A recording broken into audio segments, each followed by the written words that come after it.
नमस्कार, स्वागत है आप सभी का। मैं हूं माधवी पांडे आपके साथ। आप देख रहे हैं स्टेट लाइव। शुरुआत करते हैं बिहार से। प्रधानमंत्री नरेंद्र मोदी का 24 फरवरी को भागलपुर दौरा प्रस्तावित है। भागलपुर में 24 फरवरी को पीएम मोदी का कार्यक्रम होगा। आपको बता दें कि मंत्री मंगल पांडे और मंत्री संतोष सिंह की अध्यक्षता में बैठक हुई है।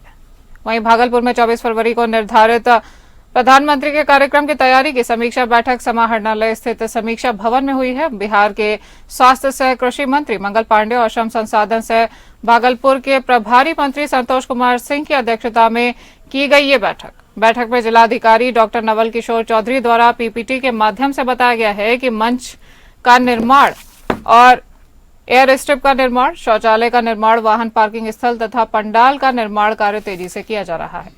वाहनों की पार्किंग के लिए 27 स्थलों का चयन किया गया है, जहां 3500 बड़ी बस और 7500 छोटी 4 पहिया गाड़ियां लग सकती हैं।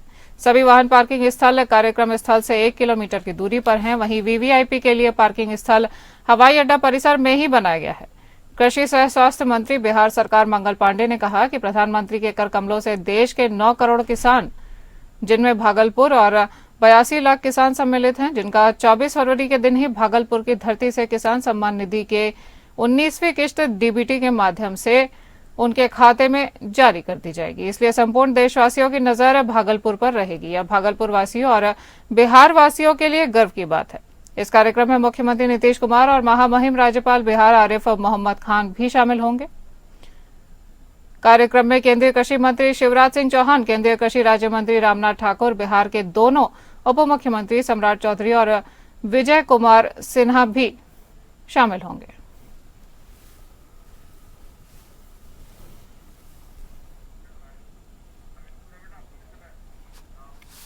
आपको बता दें, प्रधानमंत्री मोदी के भागलपुर दौरे को लेकर के अब पुलिस प्रशासन भी अलर्ट मोड पर नजर आ रहा है। जगह जगह छापेमारी की जा रही है और होटलों की तलाशी ली जा रही है। धर्मशाला, रेस्टोरेंट की भी तलाशी ली जा रही है। प्रधानमंत्री के भागलपुर आगमन को लेकर जिला प्रशासन के साथ पुलिस प्रशासन अलर्ट मोड पर है। सुरक्षा व्यवस्था को लेकर शहर के सभी होटल, रेस्टोरेंट और धर्मशाला की तलाशी हो रही है। होटलों में रहने वालों से पूछताछ की जा रही है। चौक चौराहों पर सादे लिबास में पुलिस जवानों को तैनात किया गया है। वहीं सीसीटीवी और मोबाइल सर्विलांस के जरिए संदिग्धों पर नजर भी रखी जा रही है। सीसीटीवी और मोबाइल सर्विलांस के जरिए अब सुरक्षा के कड़े इंतजाम भी किए गए हैं और लोगों पर नजर रखी जा रही है।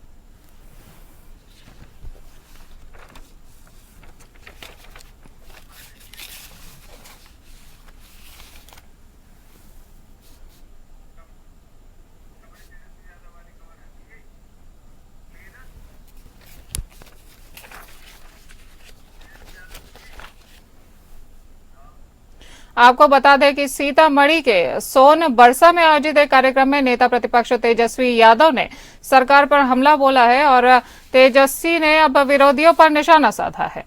सीतामढ़ी के सोनबरसा में आयोजित कार्यक्रम में नेता प्रतिपक्ष तेजस्वी यादव ने कहा है कि नीतीश कुमार आज मौन है, पकड़ुआ मुख्यमंत्री बने हुए हैं। जो लोग कर्पूरी ठाकुर को आरक्षण देने पर गालियां देते थे, उन्हें आज भारत रत्न देना पड़ा। यही समाजवाद की ताकत है।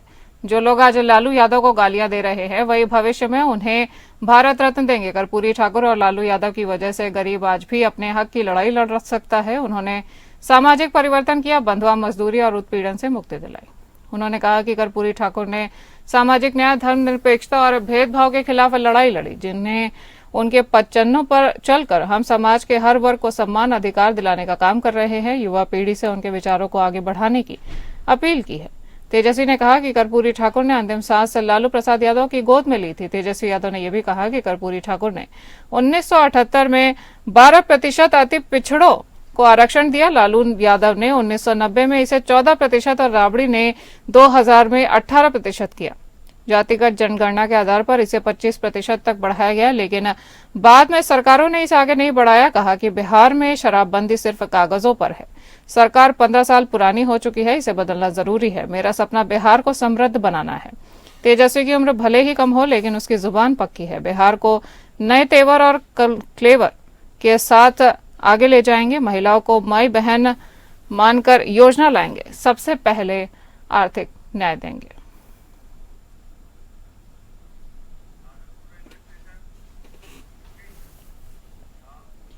भागलपुर रेलवे स्टेशन पर यात्रियों की भारी भीड़ देखने को मिली है और स्टेशन परिसर में अब यात्रियों की लंबी कतारें भी देखी जा रही हैं। आपको बता दें कि भागलपुर रेल प्रशासन इस समय अलर्ट मोड पर है और प्लेटफॉर्म संख्या 1 से लेकर स्टेशन परिसर के बाहर तकरीबन 2 किलोमीटर से ज्यादा यात्रियों की लंबी कतारें लगी हुई हैं। शायद ऐसी पहली बार देखने को मिला है कि यात्रियों की भीड़ प्लेटफॉर्म से परिसर तक पहुंची हो। भीड़ को नियंत्रित करने के लिए काफी संख्या में आरपीएफ, जीआरपीएफ के साथ स्थानीय पुलिस को प्रतिनियुक्त किया गया है। रेलवे के अधिकारी व्यवस्थाओं की मॉनिटरिंग कर रहे हैं। भीड़ के कारण के आरपीएफ और जीआरएफ की टीम लगातार लोगों को लाइन में लगाकर ट्रेन पर चढ़ा रहे थे, जिससे यात्रियों को परेशानी न हो। इधर नई दिल्ली रेलवे स्टेशन पर हुए भगदड़ के बाद भागलपुर रेल प्रशासन अलर्ट मोड पर है। सुरक्षा को लेकर रेलवे पुलिस द्वारा तमाम आवश्यक कदम उठाए गए हैं ताकि किसी अप्रिय घटना से बचा जा सके। भागलपुर रेलवे स्टेशन पर सुरक्षा के कड़े इंतजाम भी किए गए हैं।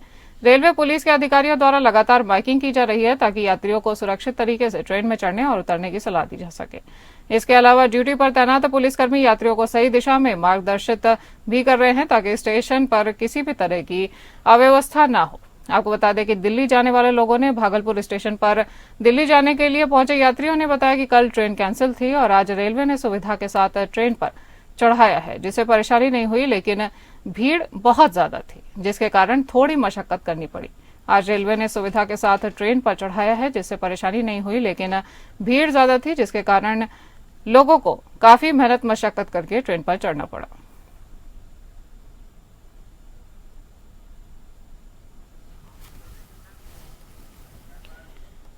उत्तर प्रदेश में जो बुलडोजर का एक्शन हुआ था वो बिहार में भी देखा जा सकता है। आपको बता दें कि बिहार के भागलपुर जिले में एक बार फिर बुलडोजर एक्शन मोड में है और अतिक्रमण हटाने पहुंची टीम को ग्रामीणों के विरोध के साथ वापस लौटना पड़ा। भागलपुर जिले के सनहौला के अंचलाधिकारी पुलिस बल समेत भुडिया गांव में सड़क किनारे अतिक्रमण हटाने पहुंचे, जहां ग्रामीणों ने विरोध किया। स्थिति तनावपूर्ण होते देख अंचलाधिकारी और पुलिस बल को वापस लौटना पड़ा। अंचलाधिकारी ने बताया कि यहां बिहार सरकार की जमीन पर अतिक्रमण हटाने के लिए पहले ही 3 बार नोटिस जारी किया जा चुका था, लेकिन अभी तक अतिक्रमण नहीं हटाया गया। आज अतिक्रमण हटाने वो पहुंचे थे, लेकिन 2 दिन का टाइम मांगा गया है।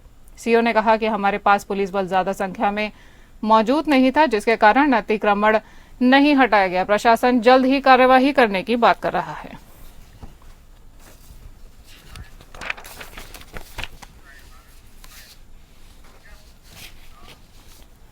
भागलपुर जिले के लालमटिया थाना क्षेत्र के अंतर्गत नसरत खानी मोहल्ले में प्रेम प्रसंग में 24 वर्षीय युवक ने आत्महत्या कर ली। सूचना पर लालमटिया थाना अध्यक्ष राजीव रंजन पहुंचे और मामले की पड़ताल शुरू कर दी है। प्राप्त जानकारी के अनुसार जिस समय युवक ने आत्महत्या की उस समय उसके घर में कोई नहीं था। मां और भाई कुंभ स्नान के लिए प्रयागराज गए हुए हैं। पिता भी घर में नहीं थे। जानकारी के अनुसार घर में आत्महत्या के बाद सबसे पहले एक लड़की पहुंची थी जो उसकी प्रेमिका बताई जाती है, जो तारापुर की रहने वाली है और प्राप्त जानकारी के अनुसार लड़की ने ही युवक का फंदा चाकू से काटा है और इसकी सूचना मृतक के छोटे भाई को देने की बात कही जा रही है। इसके बाद वो घटना की जानकारी देने के लिए विश्वविद्यालय थाना पहुंची थी। प्रेमिका ने बताया कि वो लड़के के साथ 2 साल से लिव इन रिलेशनशिप में थी। वहीं स्थानीय लोगों का कहना है कि 2 युवक भी काला पॉलिथीन लेकर आए थे, जिससे हम लोग नहीं पहचानते हैं। पुलिस ने मृतक का मोबाइल फोन, आत्महत्या के प्रयोग की गई रस्सी और चाकू को जब्त कर लिया है। इधर घटनास्थल पर पहुंचे पिता चुन्नी देव सिंह ने आरोप लगाया है कि मेरे बेटे संदीप को उसकी प्रेमिका ने मार दिया है। वह किसी लड़के को साथ लेकर आई थी।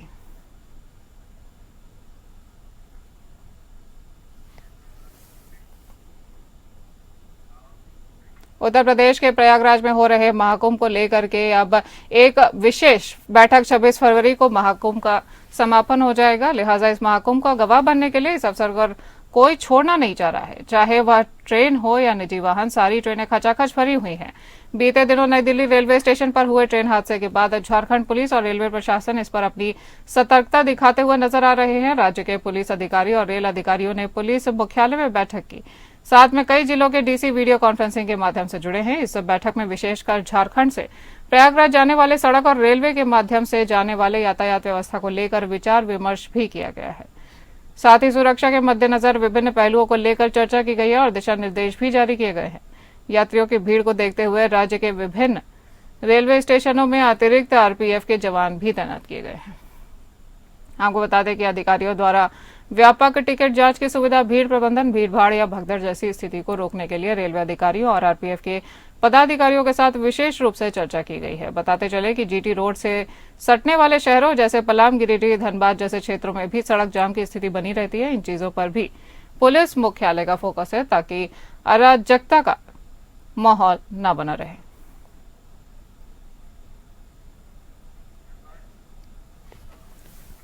आपको बता दें कि श्रद्धालुओं से ट्रेनें खचाखच भरी हुई हैं। अभी व्यवस्था को लेकर के रेलवे प्रशासन एक्टिव मोड में है।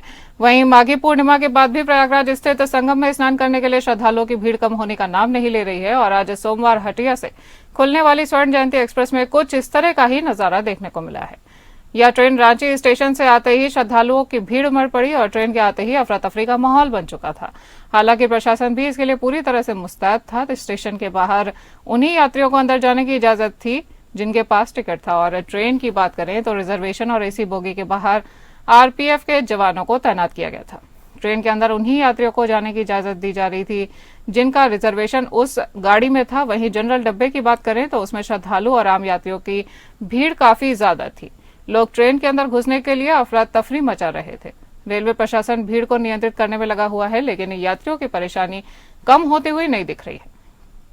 संगम में अमृत स्नान की आस्था के चलते श्रद्धालु हर हाल में प्रयागराज पहुंचना चाहते हैं। आज इसी क्रम में कुछ यात्री ट्रेन में चढ़ गए और कुछ की ट्रेन छूट गई। रेलवे प्रशासन अतिरिक्त ट्रेनें चलाने के बावजूद भी भीड़ को नियंत्रित करने के लिए संघर्ष कर रहा है और दिल्ली में भगदड़ की घटना होने के बाद रेलवे प्रशासन अतिरिक्त सतर्कता बरत रहा है। रेलवे के उच्चाधिकारी हेमराज मीना ने कहा है कि आरपीएफ और रेलवे अधिकारी लगातार मुआयना कर रहे हैं। जिन यात्रियों को जो बोगी रिजर्वेशन में दी गई है उसी में जाने की उन्हें इजाजत दी जा रही है।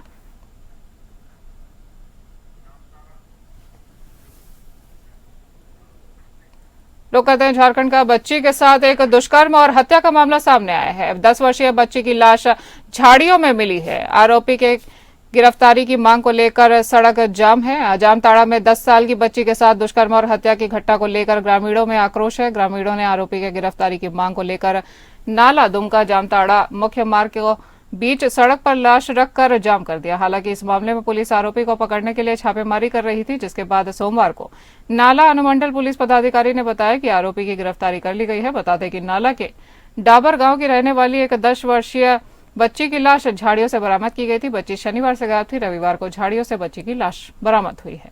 घटना के बाद ग्रामीणों ने बताया कि बच्ची को खाने के सामान का लोभ देकर आरोपी ने अपने कमरे में बुलाया और उसके साथ दुष्कर्म कर उसकी हत्या की और झाड़ियों में फेंक दिया। सुबह बच्ची की लाश झाड़ियों से मिलने के बाद लोग आक्रोशित हो गए हैं और सड़क को जाम कर दिया है। लगभग 6 घंटे सड़क जाम रहा, जिसके बाद जिले में तमाम पदाधिकारी मौके पर पहुंचे और लोगों को समझा बुझाकर उन्होंने शांत किया। विश्व हिंदू परिषद प्रांत पदाधिकारी से बदसलूकी का आरोप लगाया है। घटना से नाराज सैकड़ों कार्यकर्ताओं ने थाने का किया घेराव। विश्व हिंदू परिषद के प्रांत पदाधिकारी और स्थानीय रेड क्रॉस समिति के सचिव दीपक भार्गव के साथ डबरा के सिटी थाने पदस्थ उप निरीक्षक शुभम शर्मा पर बदसलूकी का आरोप लगाया गया है। घटना से नाराज विश्व हिंदू परिषद और बजरंग दल के सैकड़ों कार्यकर्ताओं ने थाने का घेराव किया। कार्यकर्ता उप निरीक्षक शुभम शर्मा के निलंबन की मांग कर रहे हैं। मामले की गंभीरता को देखते हुए एडिशनल एसपी निरंजन शर्मा मौके पर पहुंचे और उप निरीक्षक शुभम शर्मा को निलंबित कर दिया है।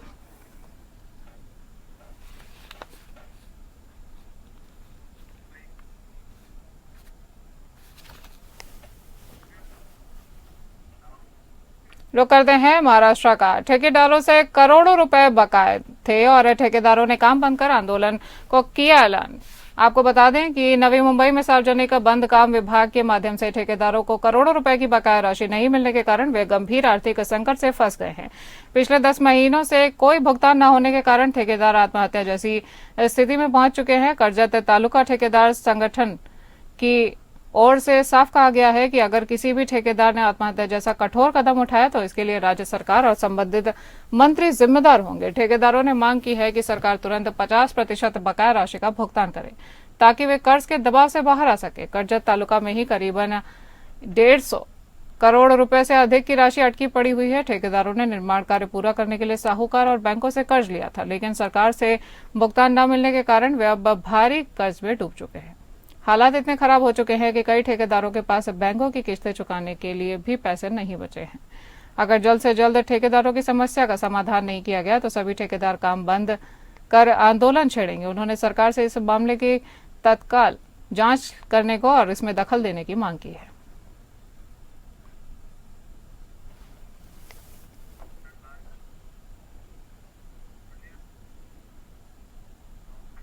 अब बात करेंगे छत्तीसगढ़ की, जहां पर गनियारी गांव की स्थिति अब बद से बदतर हो चुकी है। यहां सफाई का कोई नाम नहीं है। अवस्था ऐसी है कि नालियां लबालब हैं, मिट्टी से पटी हुई हैं। सबसे बड़ी बात रोजगार गारंटी मनरेगा, जो एक आर्थिक रूप से सशक्त बनाने का काम ग्राम वासियों को करती है, उसका भी वहां पर बंदरबाट किया जा रहा है। हमने वहां पर महिलाओं से बात की तो महिलाओं ने इस विषय पर बड़े आक्रोशित होकर कहा कि हम लोग काम करते हैं और हम लोगों को मेहनताना आधे से भी कम दिया जाता है, जबकि 1240 रुपए सरकार के द्वारा निर्धारित है और उस पर भी हमें कभी 500 तो कभी 600 तो कभी 700 रुपए ही मिलता है। नियमित किसी प्रकार का कार्य नहीं मिल पा रहा है और हम लोग इस बार यह तय कर चुके हैं कि सरपंच को हम बदलेंगे और नए बदलाव की बयान लाएंगे। जो गांव के लिए काम करेगा उसका हम समर्थन करेंगे।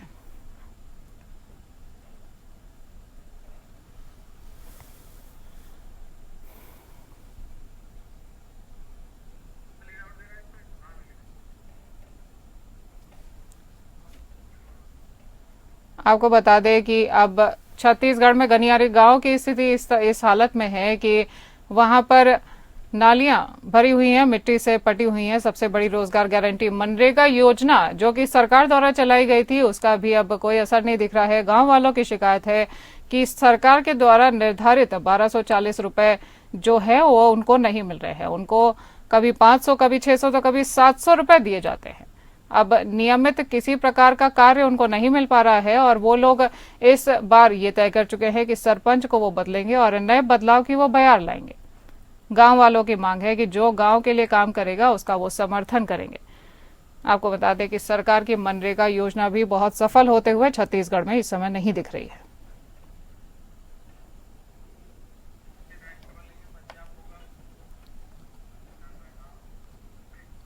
अब रुक करते हैं पंजाब का। पंजाब पहले से ही नशा मुक्त करने के लिए पुलिस और प्रशासन लगे हुए हैं। वहीं पर मोगा जिले को नशा मुक्त करने के लिए मोगा एसएसपी अजय गांधी लगातार प्रयास कर रहे हैं। एक और जहां जिले में अलग अलग स्थानों पर नाकेबंदी कर संदिग्ध लोगों की तलाशी ली जा रही है, वहीं जिले में अलग अलग गांवों में कॉस्को ऑपरेशन भी चलाया जा रहा है।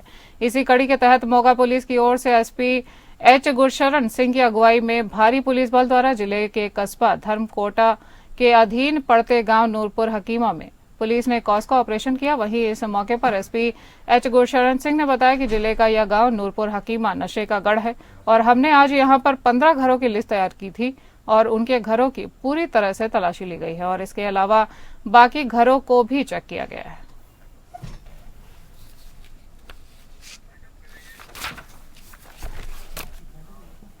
इस बुलेटिन में इतना ही। नमस्कार।